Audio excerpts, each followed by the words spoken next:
আমি কাপড় খুলে শুয়ে পড়লাম। তারপর হোটেলের ম্যাসাজার এসে আমার ম্যাসাজ করতে শুরু করল। প্রথমে সে খুব আস্তে আস্তে ম্যাসাজ করছিল এবং আমি বেশ আরাম পাচ্ছিলাম, কিন্তু কিছুক্ষণ পর সে তার হাত এগিয়ে নিয়ে গেল এবং আমার সেখানে স্পর্শ করল, আর আমি কিছু বলতেও পারলাম না। আমার নাম আরতি এবং এটি আমার জীবনেরই গল্প। তাহলে শুরু করা যাক। আরতি হোটেলের রুমের দরজা খুলতেই শীতল হাওয়ায় তার চুল উড়তে লাগল। রুমটি পরিষ্কার ছিল, সাজানো ফুলে ভরা এবং খুব দামি দেখাচ্ছিল, কিন্তু তার মুখে কোনো উৎসাহ ছিল না। সে তার বিয়ের ১০ম বার্ষিকীতে একা এসেছিল, কারণ তার স্বামী এবারও ব্যবসায়িক সফরে ছিল। একদিন নিজের জন্য, সে নিজেকে বলল। আরতি দরজা বন্ধ করল, চপ্পল খুলে ফেলল এবং ধীরে ধীরে ব্যাগ থেকে তার কাপড় বের করল। সে আয়নার সামনে দাঁড়াল, নিজেকে দেখল যেন বছরের পর বছর পর। ক্লান্তি তার চোখে স্পষ্ট ছিল, শুধু শারীরিক নয়, সেই সম্পর্কেরও, যেখানে সে প্রতিদিন কিছুটা করে কমে যাচ্ছিল। সে গরম পানি চালাল এবং ধীরে ধীরে তার কাপড় খুলতে শুরু করল। বাথরুমটি খুব সুন্দর ছিল, মার্বেলের দেয়াল, হালকা মাঝারি আলো। আরতি শাওয়ার চালাতেই এক ধরনের আরাম নেমে এলো। পানির প্রতিটি ফোঁটা যেন গত বছরের ভার ধুয়ে দিচ্ছিল। কিন্তু ঠিক তখনই এক অদ্ভুত শিহরণ তার পিঠ বেয়ে গেল, যেন কেউ তাকে দেখছে। সে দ্রুত পিছনে ফিরে তাকাল, কিন্তু সেখানে কেউ ছিল না। আমি পাগল হয়ে গেছি নাকি, সে নিজেকে বলল, শুধু ক্লান্ত। আরতি তোয়ালে জড়িয়ে বাইরে এলো এবং হোটেলের ফোনে রিসেপশনকে কল করল। হ্যালো, আমি আজই একটি রিল্যাক্সিং বডি ম্যাসাজ চাই। নিশ্চয় ম্যাডাম, আমাদের একজন প্রফেশনাল আছে, বিজয়। সন্ধ্যা ৭টা কি ঠিক হবে? হ্যাঁ, সে কিছুটা দ্বিধায় বলল। সন্ধ্যা ৭টায় দরজায় একটি খটকা শোনা গেল। আরতি দরজা খুলতেই সামনে দাঁড়িয়েছিল প্রায় ৩৮ বছরের একজন মানুষ। গভীর চোখ, সাধারণ পোশাক এবং হালকা হাসি। হ্যালো ম্যাডাম, আমি বিজয়, মে আই কাম ইন? তার কণ্ঠে কোনো কৃত্রিমতা বা দ্বিধা ছিল না। আরতি নিঃশব্দে মাথা নাড়ল। Where would you like me to set up the towel? সে জিজ্ঞাসা করল। আরতি জানালার দিকে ইশারা করল। বিজয় খুব স্বাভাবিকভাবে টেবিল সেট করল, তোয়ালে বিছাল, তেল রাখল, তারপর তার দিকে ফিরল। আপনি প্রস্তুত? হ্যাঁ, আমি এখনই আসছি, আরতি বলল এবং ওয়াশরুমে চলে গেল। যখন সে বাইরে এলো তখন সে একটি লম্বা বাথরোব পরেছিল, কিন্তু তার ভিতরে ভয় এবং দ্বিধা দুটোই ছিল। বিজয় খুব স্বাভাবিকভাবে তাকে টেবিলে শুতে বলল। পিঠের ওপর শুয়ে পড়ুন, রিল্যাক্স করুন, কোনো তাড়া নেই। তার হাত আরতির কাঁধে পড়তেই সে এক মুহূর্তের জন্য চোখ বন্ধ করল। বিজয়ের স্পর্শ না খুব গভীর ছিল, না খুব হালকা। সে জানত কিভাবে স্পর্শ শান্ত করে। আরতি প্রথমবার কোনো অপরিচিতর হাতে ভয়। আরতির চোখ খোলা ছিল না, কিন্তু মনে হলো যেন হঠাৎ হৃদয় খুলে গেছে। শুনছে কিন্তু বুঝছে না। তার কথার ভঙ্গিতে ছিল ভাঙা স্বর। বিয়ের ১০ বছর পেরিয়ে গেছে। আরতি কথা বলা শুরু করল। আগে মনে হতো আমি তারই পৃথিবী, তারপর ধীরে ধীরে আমি শুধু একটি দায়িত্বে পরিণত হলাম। প্রতিটি উৎসব, প্রতিটি আনন্দ শুধু রীতি হয়ে রইল। বিজয় কিছু বলল না, সে শুনছিল, যেন কেউ ফোঁটা ফোঁটা করে পড়া বৃষ্টিকে দেওয়ালের ভেতর পর্যন্ত অনুভব করছে। আমি ভেঙে পড়ছিলাম, আর সে কখনো দেখেও দেখল না। আরতির কণ্ঠ আস্তে হয়ে গিয়েছিল। বিজয় ধীরে তার হাতের তালু ধরল। তুমি ভাঙনি আরতি, শুধু ক্লান্ত হয়েছ। তার এই কথাগুলো যেন কাচের দেয়ালে আঘাত করল। আরতির চোখ থেকে অশ্রু গড়িয়ে পড়ল। কখনো কখনো শুধু কেউ শুনে দেয়, ছুঁয়ে দেয়, কিছু বলে না, শুধু ধরে রাখে, সে বলল। তাহলে আজ আমি ধরে রাখছি, বিজয় ধীরে বলল। সে কাছে এলো, তার পিঠের নিচে তোয়ালে ঠিক করল এবং মাথার নিচে একটি ছোট বালিশ রাখল। তার স্পর্শ এখন শুধু স্পর্শ ছিল না, তা এখন এক ভাষায় পরিণত হয়েছে। শব্দহীন আরতি টেবিলে ছিল, কিন্তু এখন তার চোখ খোলা। তুমি কি বিবাহিত? সে জিজ্ঞাসা করল। বিজয় হাসল। না, একটি সম্পর্ক ছিল খুব গভীর, কিন্তু তা শেষ হয়ে গেছে। কেন? আরতির চোখে কৌতূহল ছিল, কারণ ভালোবাসা যদি একতরফা হয় তা তালির মতো বাজে না, শুধু প্রতিধ্বনি করে। তার কথা আরতির হৃদয় স্পর্শ করল। কখনো ভেবেছ বিজয়? জিজ্ঞাসা করল। আমাদের মতো মানুষ যারা শুধু অন্যদের ঠিক করতে তৈরি, তাদেরকে ঠিক করে? আরতি প্রথমবার তার দিকে তাকাল, গভীরভাবে, হয়তো কেউ যে নিজেই ভাওনা। তাদের মধ্যে এখন কোনো দূরত্ব ছিল না, কোনো কৃত্রিম সংলাপ নয়, শুধু হৃদয়ের নৈকট্য এবং ভাঙা টুকরো টুকরোগুলো একসাথে জোড়া লাগা। কি করা উচিত? বিজয় ধীরে জিজ্ঞাসা করল।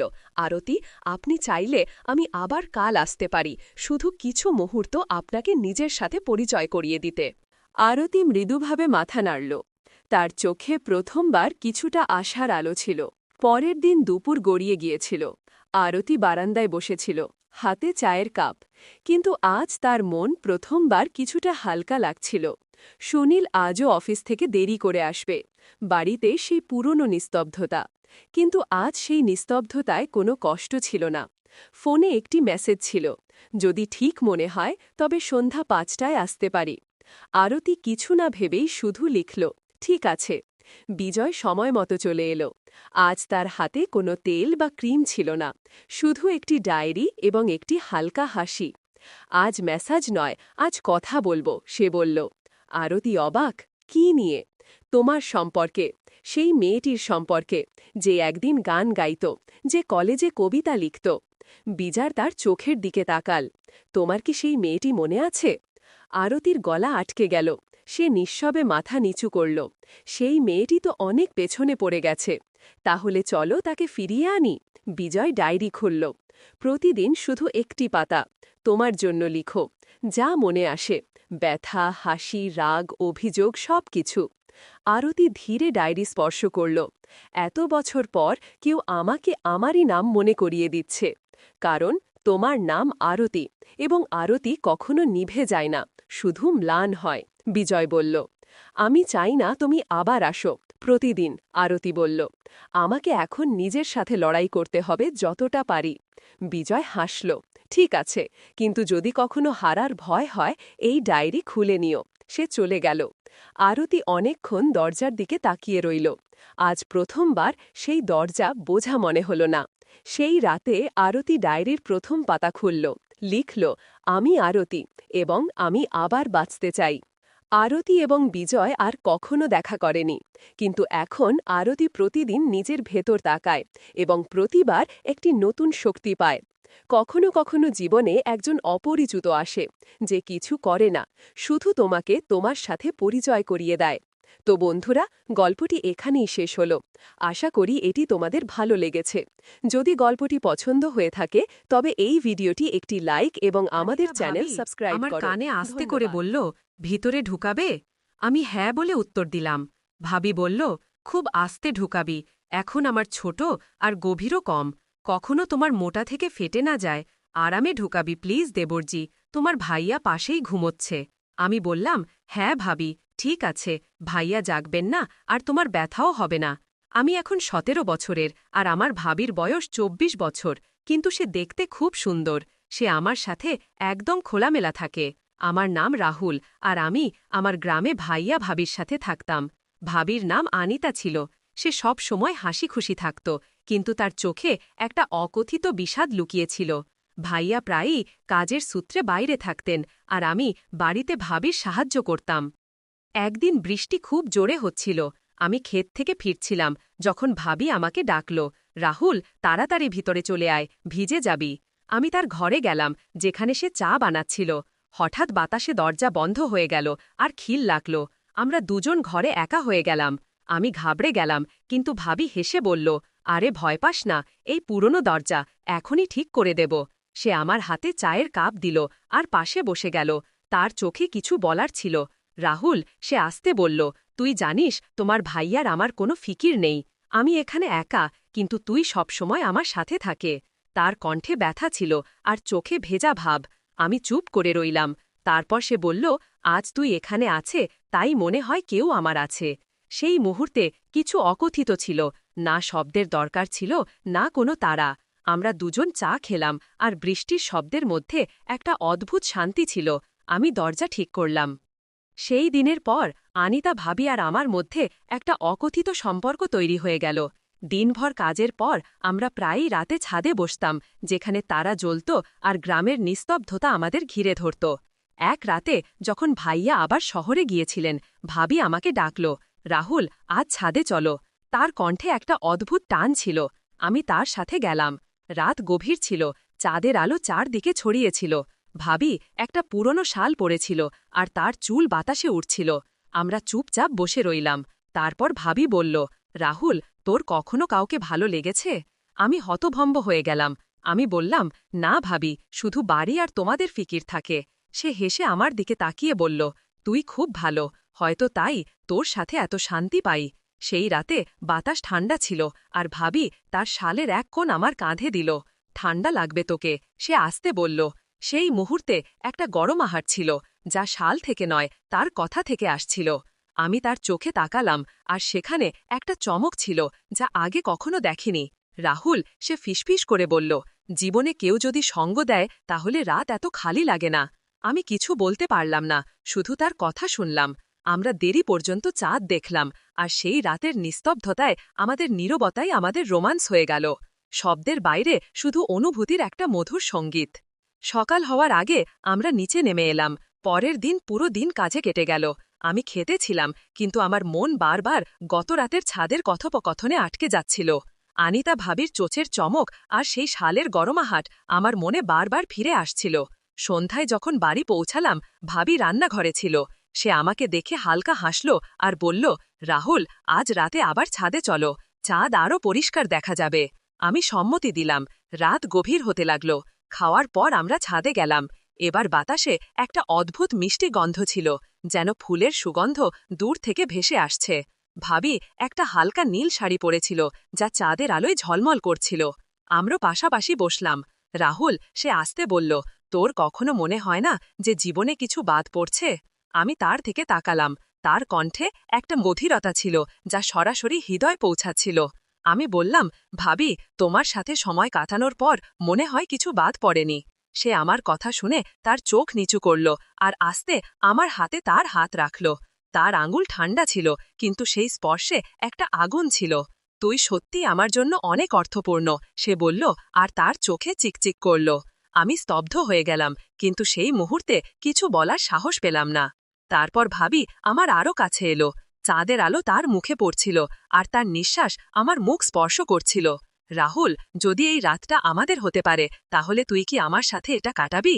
তার কণ্ঠে একটি প্রশ্ন ছিল, একটি আশা ছিল। আমি ধীরে ধীরে তার হাত ধরে বললাম, ভাবি, এই রাত তোমার, আর আমি তোমার সঙ্গে আছি। সে রাতে আমরা বেশি কথা বলিনি, শুধু একে অপরের কাছাকাছি বসেছিলাম। হাত ধরে বাতাস আমাদের মধ্যে বইছিল, আর চাঁদ যেন আমাদের এই নীরব ভালোবাসার সাক্ষী হয়ে দাঁড়িয়েছিল। গত রাতের ঘটনার পর আনিতা ভাবি আর আমার মধ্যে কিছু বদলে গিয়েছিল। আমাদের চোখ এখন আগের চেয়ে বেশি কিছু বলত, আর আমাদের প্রতিটি স্পর্শ যেন কোনো আগুন জ্বালিয়ে দিত। সে রাতে যখন গ্রাম ঘুমিয়ে পড়েছিল, ভাবি আমাকে তার ঘরের কাছে ডাকলেন। রাহুল, আজ ছাদে নয়, এখানে থাকো, তিনি ধীরে ধীরে বললেন। তার কণ্ঠে এক ধরনের কাঁপুনি ছিল, যেন তিনি কিছু বলতে চাইছিলেন কিন্তু সংকোচ করছিলেন। আমি তার ঘরে গেলাম। একটি দ্বীপ জ্বলছিল, আর তার আলোয় ভাবির মুখ আরও সুন্দর দেখাচ্ছিল। তিনি দরজা বন্ধ করে আমার পাশে এসে দাঁড়ালেন। তোমার ভয় করছে না তো? তিনি জিজ্ঞাসা করলেন। তার চোখে ছিল শরারত আর ভয়ের মিশ্রণ। আমি বললাম, না ভাবি, তোমার সঙ্গে কোনো কিছুই ভুল মনে হয় না। তার শ্বাস দ্রুত হতে লাগল, আর তিনি আমার কাঁধে হাত রাখলেন। রাহুল, আমার মনে হয় তুমি আমাকে বোঝো, আমার প্রতিটি কথা, আমার প্রতিটি অভাব, তিনি বললেন। তারপর তিনি আরও কাছে এলেন। তার শাড়ির আঁচল একটু সরে গেল, আর দ্বীপের আলোয় তার কোমরের এক ঝলক দেখা গেল। আমার হৃদয় দ্রুত স্পন্দিত হতে লাগল। তিনি আমার মুখ তার হাতের মধ্যে নিয়ে ধীরে ধীরে বললেন, আমি আজ তোমার সঙ্গ চাই, পুরো সঙ্গ। তার কণ্ঠে এক ধরনের আকাঙ্ক্ষা ছিল, যা শব্দের চেয়েও বেশি তার শ্বাসে লুকিয়েছিল। আমি তার হাত ধরে তাকে আমার বাহুতে টেনে নিলাম। তার শরীর আমার বিপরীতে ছিল, আর সেই উষ্ণতায় এক ধরনের ঝড় উঠছিল। ভাবি, আমি তোমার জন্য আছি, আমি বললাম, আর আমরা দুজন একে অপরের চোখে ডুবে গেলাম। সেই মুহূর্তে কোনো শব্দ ছিল না, কোনো তাড়াহুড়ো ছিল না, শুধু এক গভীর অনুভূতি যা আমাদের শরীর ও আত্মাকে এক করছিল। সে রাতে আমরা একে অপরকে শুধু স্পর্শে নয়, হৃদয়ে অনুভব করলাম। তার প্রতিটি শ্বাস, প্রতিটি কম্পন আমার জন্য এক নতুন জগৎ ছিল। এটি শুধু শারীরিক ছিল না, এটি এক ধরনের অনুভূতি ছিল যা ভালোবাসা, আকাঙ্ক্ষা আর বিশ্বাসে গড়া। সকাল হওয়ার আগেই আমরা আলাদা হলাম, কিন্তু আমাদের চোখে সেই একই গভীরতা ছিল। সে রাতের পর আনিতা ভাবি আর আমার সম্পর্ক এক নতুন স্তরে পৌঁছেছিল। দিনের আলোয় আমরা সেই ভাই ভাবিই ছিলাম যারা গ্রামের চোখে সাধারণ ছিল, কিন্তু রাতের নিস্তব্ধতায় আমাদের জগৎ বদলে যেত। পরের রাতে ভাবি আবার আমাকে তার ঘরে ডাকলেন। এবার তার চোখে এক ভিন্ন জ্যোতি ছিল, এক আত্মবিশ্বাস, এক অধীরতা। যখন আমি ভিতরে গেলাম, তিনি দরজা বন্ধ করে আমার পাশে এসে দাঁড়ালেন। রাহুল, তিনি ধীরে ধীরে বললেন, গতরাতের পর আমি ঘুমাতে পারিনি, তুমি আমার চিন্তায় ছিলে। তার কণ্ঠে এক ধরনের মোহ ছিল যা আমার হৃদয়কে অস্থির করে তুলছিল। আমি তার দিকে তাকালাম, তার শাড়ি হালকা ছিল, আর দ্বীপের আলোয় তার শরীর এক রহস্যময় সৌন্দর্য নিয়ে হাজির ছিল। আমি তার হাত ধরে বললাম, ভাবি, তুমি আমার জন্য সব। তিনি আমার ঠোঁটে তার আঙুল রাখলেন আর বললেন, আজ শব্দ নয়, শুধু আমরা। তারপর তিনি আমাকে তার দিকে টেনে নিলেন। আমাদের শ্বাস একে অপরের সঙ্গে মিশে গেল, আর সেই মুহূর্তে সময় যেন অদৃশ্য হয়ে গেল। ভাবি তার শাড়ির আঁচল ধীরে ধীরে কাঁধ থেকে সরিয়ে দিলেন। তার চোখ আমার চোখে ছিল, যেন তিনি আমার কাছ থেকে কিছু চাইছিলেন। আমি তাকে আমার বাহুতে জড়িয়ে ধরলাম, আর তার উষ্ণতা আমার শরীরে এক শিহরণ ছড়িয়ে দিল। রাহুল, আমার মনে হয় আমি তোমার ছাড়া অসম্পূর্ণ, তিনি আমার কানে ফিসফিস করলেন। তার শ্বাসের উষ্ণতা আর তার কথার জাদু আমাকে মোহিত করছিল। আমরা বিছানায় বসলাম। আমি তার চুলে আঙুল বোলালাম, আর তিনি আমার বুকের সঙ্গে লেগে গেলেন। তার স্পর্শ, তার গন্ধ, সবকিছু আমার হুঁশ উড়িয়ে দিচ্ছিল। তুমি আমাকে সম্পূর্ণ করো, তিনি বললেন, আর ধীরে ধীরে আমার মুখ তার দিকে টেনে নিয়ে আমার কপালে চুমু দিলেন। সেই চুম্বনে ভালোবাসা ছিল, আকাঙ্ক্ষা ছিল, আর এক ধরনের ব্যাকুলতা যা আমাদের দুজনকে একে অপরের মধ্যে হারিয়ে যেতে বাধ্য করছিল। সে রাতে আমাদের নৈকট্য শারীরিকের চেয়েও বেশি আত্মিক ছিল। প্রতিটি স্পর্শে এক প্রতিশ্রুতি ছিল, প্রতিটি শ্বাসে এক গল্প। আমরা একে অপরের এত কাছে ছিলাম যে আমাদের হৃদয় স্পন্দনও এক তালে চলছিল। এটি শুধু আবেগ ছিল না, এটি এক ধরনের মিলন ছিল যা আমাদের আত্মাকে যুক্ত করছিল। সকালের প্রথম আলোর সঙ্গে আমরা আলাদা হলাম, কিন্তু আমাদের চোখে সেই একই আগুন ছিল, সেই একই ভালোবাসা ছিল। ভাবি আমার হাত ধরে বললেন, আর এই রাতগুলোই আমার জীবন রাহুল। আর আমি মনে মনে শপথ নিয়েছিলাম যে আমি তাদের প্রতিটি রাতকে তাদের মতোই বিশেষ করে তুলব।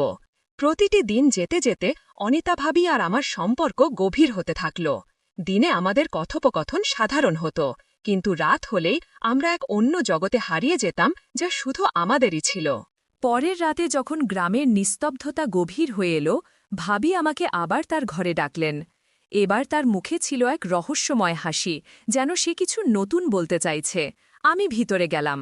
ঘরে শুধু একটি ছোট্ট প্রদীপ জ্বলছিল, আর তার মৃদু আলোয় ভাবি স্বপ্নের মতো দেখাচ্ছিল। সে লাল রঙের শাড়ি পরেছিল, যা তার ত্বকে ঝলমল করছিল। রাহুল, সে আমার দিকে এগিয়ে এসে বলল, আজ আমি তোমাকে কিছু দেখাতে চাই। তার কণ্ঠে ছিল এক মাদকতা যা আমাকে তার দিকে টানছিল। সে আমার হাত ধরে আমাকে তার পাশে বসাল, তারপর আস্তে করে তার শাড়ির আঁচল সরিয়ে তার গলায় একটি ছোট তিল দেখাল। এটা আমার রহস্য, সে হেসে বলল, কখনো কেউ এত কাছ থেকে এটি দেখেনি। আমি তার সেই মাধুর্য আর সেই মুহূর্তের গভীরতায় হারিয়ে গেলাম। আমি আস্তে করে সেই তিল স্পর্শ করলাম, আর তার শ্বাস দ্রুত হয়ে উঠল। ভাবি, আমি বললাম, আপনি আমার জন্য এক ধাঁধা যাকে আমি প্রতিটি মুহূর্তে সমাধান করতে চাই। সে আমার দিকে তাকাল, আর তার চোখে এক আগুন জ্বলে উঠল। সে আমার দিকে এগিয়ে এলো, এত কাছে যে তার শ্বাস আমার গায়ে লাগছিল। তাহলে আজ আমাকে সমাধান করে ফেলো, সে ফিসফিস করে বলল, আর সেই মুহূর্তে আমার ভিতরের সব সংকোচ গলে গেল।